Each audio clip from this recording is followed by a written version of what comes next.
Hi everyone. So this is the video for the discussion on the documentary. So hopefully you noticed the announcement I posted like 2 days ago regarding the documentary assignment. So that was to give me, just like with the previous documentary assignment, that was to give me 5 things. 5 things you found interesting, surprising, whatever. 5 things, 1 to 2 sentences each on the documentary. So there is that assignment attached to the documentary. I talked about that in the last announcement, and I talked about where to find the link. It's just with the other links and modules in our Canvas shell. But however, so in that announcement though, I did tell you though, while the assignment for the documentary is pretty short, and you weren't required to take extensive notes, that I would very likely be asking a question about this documentary on the final or the third exam. So therefore, I wanted to post a little video discussing some of those main points, so you guys had an idea of what I might ask or how I might ask it. So if we were in class, we would have watched the documentary over the course of like 2 days, and then we would have, as a class, discussed it. I would have asked you guys some questions, you would have given me your thoughts, you would have asked questions. It's usually a fairly good dialogue. Hopefully you're not watching this before you've watched the documentary. So I'm assuming everyone who's watching this has seen the documentary, and hopefully you have the same opinion that I do, that it's actually a really good documentary. It's very interesting. There's a lot of really interesting stuff in it. I watched it again, like just earlier today. Like I told you guys before, I've seen this documentary multiple times. It never gets old for me. It's I don't know, does that make me sound dorky? Like, I love this one. It's really good. It's got a lot of interesting points. And I know I mentioned this before too, but every time I watch it, I feel like I get something new out of it every time. Anyway, so I wrote some quick notes down as I was watching it again this time. I probably didn't really need to take notes, but I wanted to make sure that I had that I incorporate some interesting dialogue into this video discussion.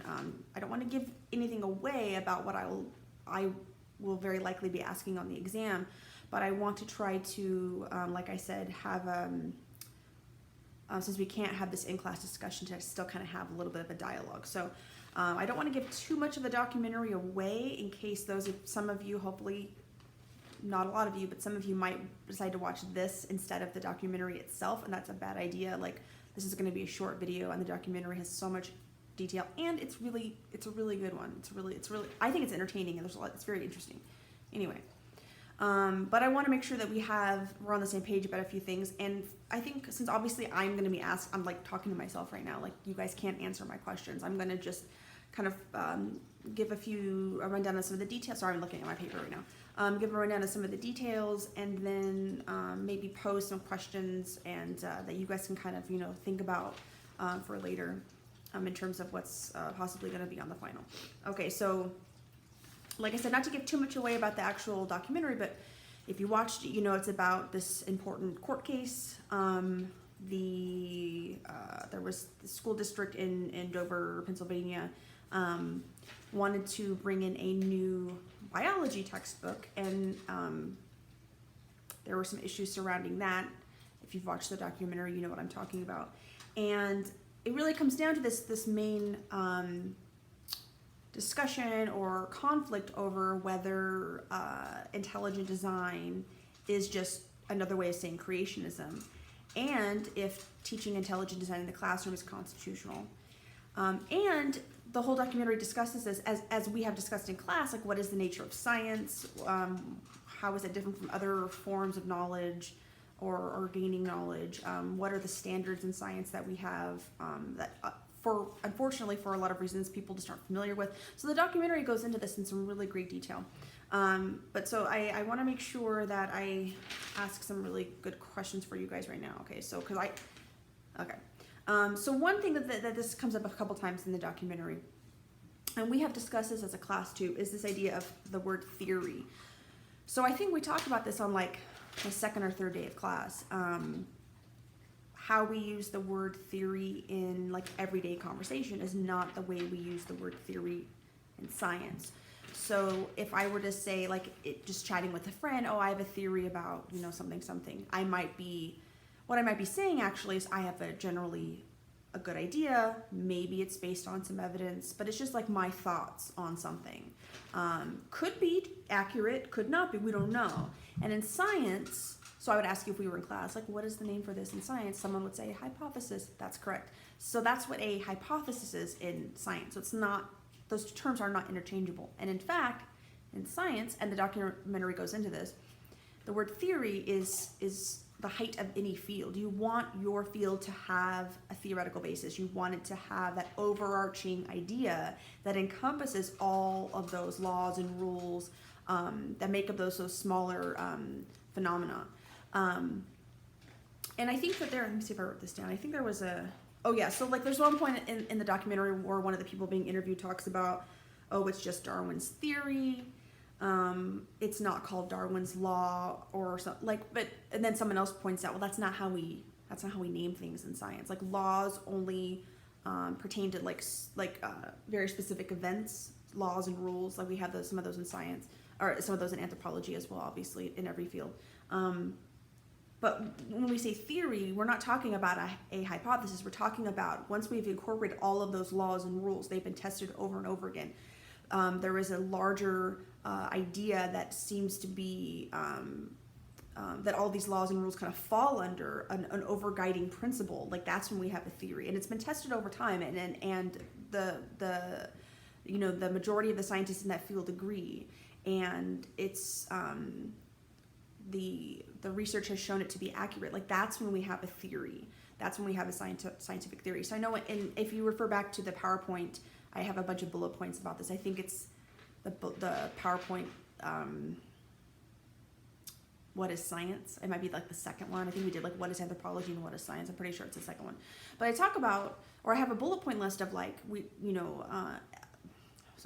evolutionary theory, gravitational theory, cell theory, germ theory. We don't usually go around saying gravitational theory. We say gravity or we say evolution. But in reality, when we're talking about that larger concept, like it's a theoretical concept, and not theoretical like we don't know, but theoretical in the sense that that's what we call it in science. And also, this is an important thing, and I know I've mentioned this to you guys before, and the documentary goes into this a little bit. It's very important in science that we never say we are 100% sure about something.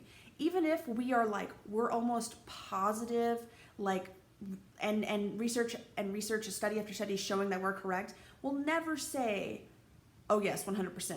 Because we close it off. We close off that, whatever it is, to the possibility of something else, a new technology that shows us something in a different light, a new way of thinking of things. And it may not prove that idea wrong, it may just add to it, or it might end up being wrong. Like we don't know. Like that's one of the great things about science, is that it has to be open for new information. It's not closed off. So while we consider this, like in science, to be a hallmark of the scientific process, but also like a very positive part of science versus like other ways of like understanding knowledge, for whatever reason, and I think the documentary kind of catches us a little bit, is that it's seen as a negative to other people, like that we are so willing to not say we're 100% sure, or that's somehow used against us. Well, you're not 100% sure. Well, it's like, yeah, like we never are, even when we're sure.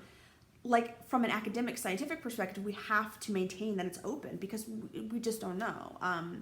So like for us, that's a positive thing, but it's often used against us. Like, well, if you're not 100% sure, I'm gonna come in here with my idea. Okay, that's not really how it works. Okay, so that's the whole thing about theory. What else?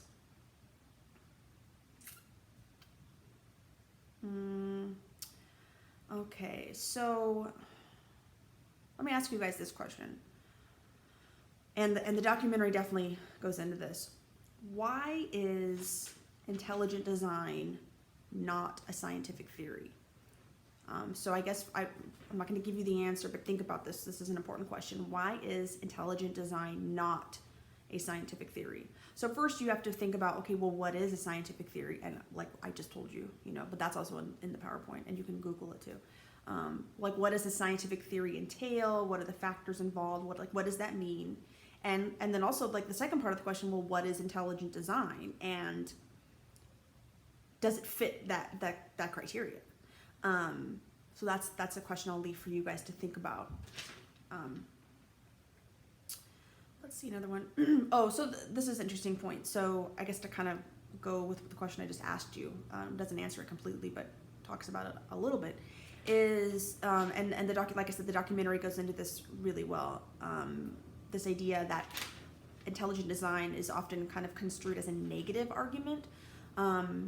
So for any scientific field, whether it's, like anthropology or whatnot, you're doing, research, you're conducting studies, conducting experiments, and you're gathering information, and then you're taking all that information, all that evidence, and saying, okay, what do we understand about these specific phenomenon?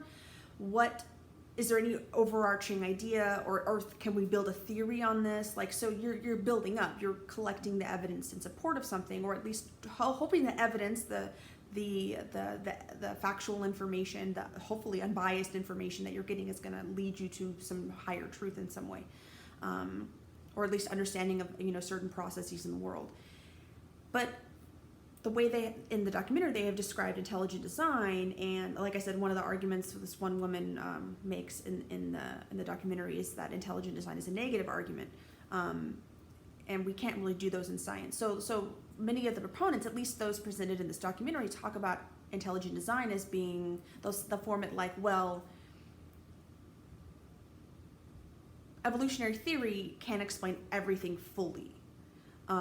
There are some holes in the understanding. We're not quite sure about some of it.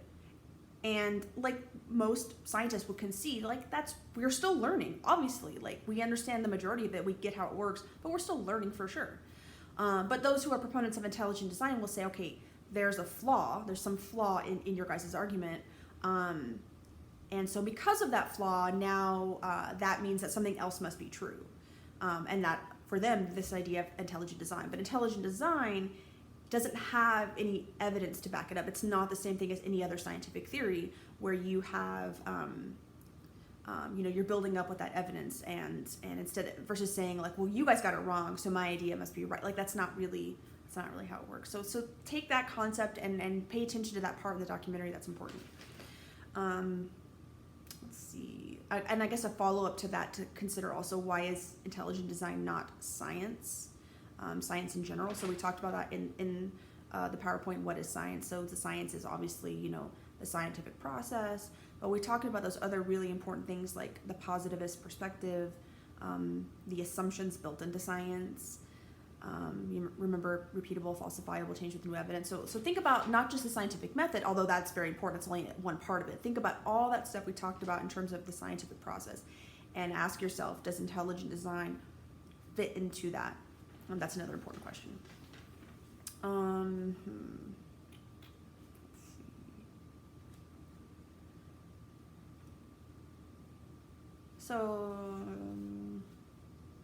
Sorry if this video is kind of jumbled. I'm trying to have it be a little more relaxed, but it feels weird. Okay, so there was another part where they talk about many of the proponents of intelligent design or creationism in this documentary will refer. Well, they keep saying Darwinism. Hold on 1 second.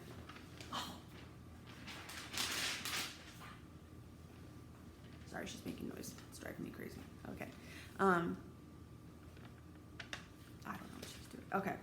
So they'll say Darwinism, and I think in their minds, because they're not familiar with a lot of this scientific terminology, and I know we talked about this before when we talked about those five forces of evolution, natural selection being one of them. And when we refer to Darwinian evolution, we're specifically talking about natural selection. And the documentary talks about natural selection, but often I just want to make sure that this is clear to you guys, because I don't think if you had come in not knowing that information or without me clearing it up, the documentary might be a little confusing on that point. That remember that there's more than one force of evolution. Natural selection is only one of them. When we hear things being referred to as Darwinian evolution, that's a specific reference to natural selection.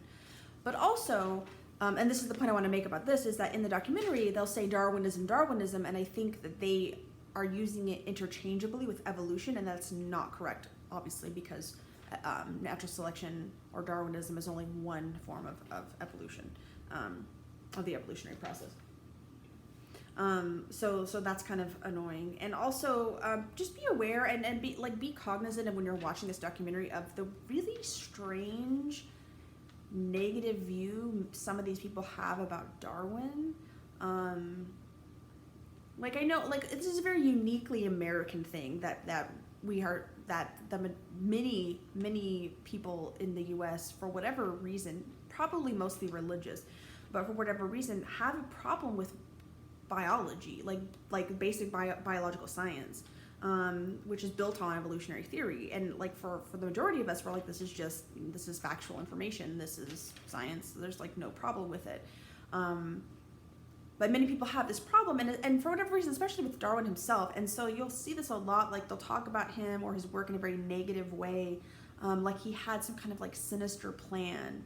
And I think I mentioned this to you guys before, that for your research paper, if you wanted to do, if you wanted to use Charles Darwin as your research topic, that would actually be really great. There's so many, I mean, the resources would be like hundreds and thousands. I mean, you could write a 3-page paper so easily on him. You could focus on just like one part of his life, but like he has a very interesting life. Like when he was younger, while he was writing, you know, formulating these ideas, when he was traveling, like just a really interesting thing. And so it's really odd for me as thinking of someone's essentially like the father of our field, or the, you know, the grandfather of our field in some ways. That there's such a negative connotation to even like his name or his work. So that's just like, I don't know, I guess pay attention to that, and like don't take that for granted. Don't think, oh well, people just like they have their opinion. Like think about that very specifically in terms of like what other science or even other like field is there some prominent individual where people are like just have such a negative view, almost like they're a villain. That's like I'm sure if I thought about it for a second, I think of someone else, but like really, at least in my thought right now, like Darwin's really one of the only ones that comes to mind that people have such a weird narrative on. So I don't know, but pay attention to how he's discussed. It's really interesting. Let's see what else.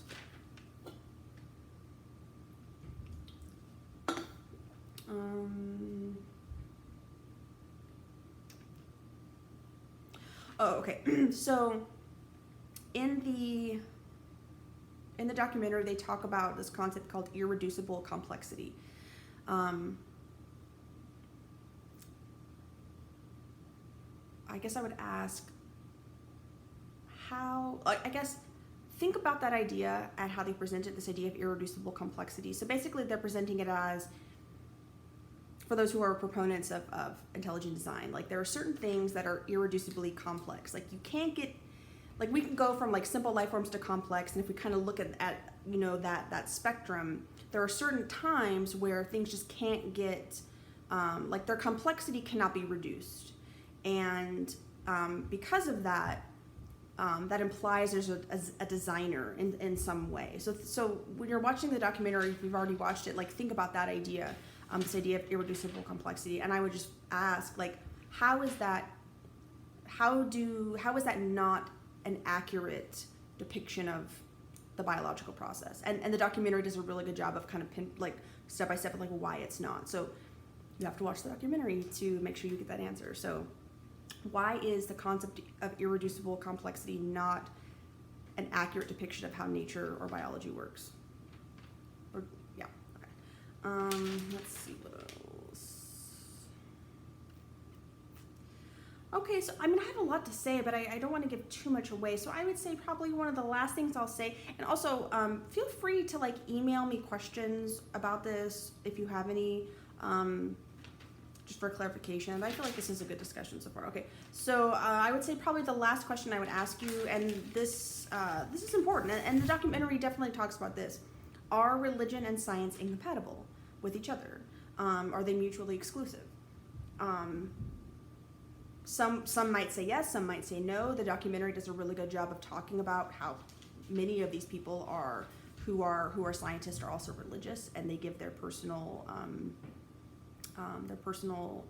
stories, you know, regarding that. So I guess it just depends on the person. Like I know personally, like colleagues who have no problem with anthropology, evolutionary theory, science, biology, whatever, who are very religious, and that's not a problem at all. There's nothing in their religion that says that science is wrong. Like I guess I have a difficult time understanding people who feel like they're incompatible, and I think not every religion and not everyone in any given religion, but I think at least as far as the documentary discusses, there's a certain sect of people in the Christian religion who are, I guess, what you would call young Earth creationists, who believe, at least to their interpretation, a very specific interpretation of their holy book, the Bible, that the Earth is only a few thousand years old. But we know, like scientifically, we know that's just like not accurate. Like the Earth is like 4.5 billion years old, and life is millions and millions of years old. Like that's been scientifically shown to be correct. Like I can't even count the amount of evidence that we have in support of that. But for whatever reason, they believe that that's not accurate, and they believe that the world is only like a few thousand years old. And so for them, any science, whether it's biology or geology or probably every science, physics, like anything that is counter to their belief, they disregard. And so I guess if you are from that mindset, like that you believe something very specific that not a lot of other people believe, and anything that contradicts that you disregard it, I guess then it is not compatible for those individuals who believe that way. But I would say for most people, religious people who are reasonable, who have very strong religious convictions, but also believe in research and evidence and science, they probably feel that there's not it's not difficult to say, okay, sure, we evolved from apes, millions of years ago, no problem. We're related to chimpanzees. Life is billions of years, millions and billions. Like the world, the Earth is billions of years old. There were dinosaurs existed. Like a lot of religious people don't believe dinosaurs existed. But there are plenty of people like I'm saying that have no problem accepting all of that. So I guess it just depends on if you're religious, what religion, what sect of that religion as well. So I guess that's just kind of like food for thought. Like I said, are religion and science incompatible? Like, do you have to choose, your opinion versus, research and evidence? Do you have to choose between those two things? Some would say maybe yes, some would say maybe no. So just kind of think about that. Interesting point. Like if we were in class, it'd be such a better discussion. I don't know how much more I want to say without giving too much of the documentary away. I really want you guys I really want to make sure you guys watch it.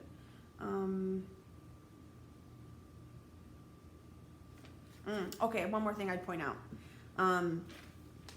So a lot of the proponents of intelligent design, they give multiple examples throughout the documentary, but they talk about, I'll give one of the examples, but they give multiple in the documentary. So there's one where they talk about someone saying, well, if how do we get humans if there's no designer?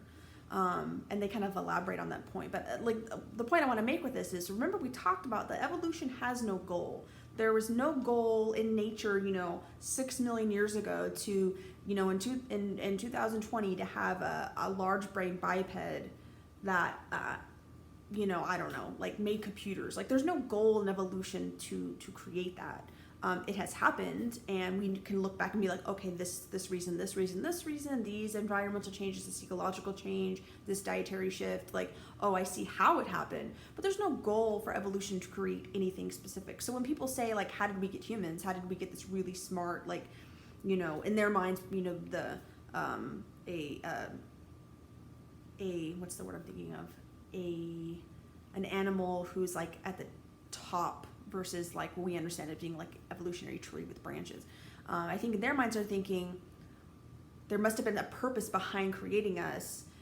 We didn't just the fact that we exist is somehow proof that someone designed us, whether you call it God or not. But remember, we talked about this, like evolution, that's not how evolution works. There's no goal in evolution to create anything. So, sorry, I was just thinking of a funny story. There's no goal. That's not how evolution works.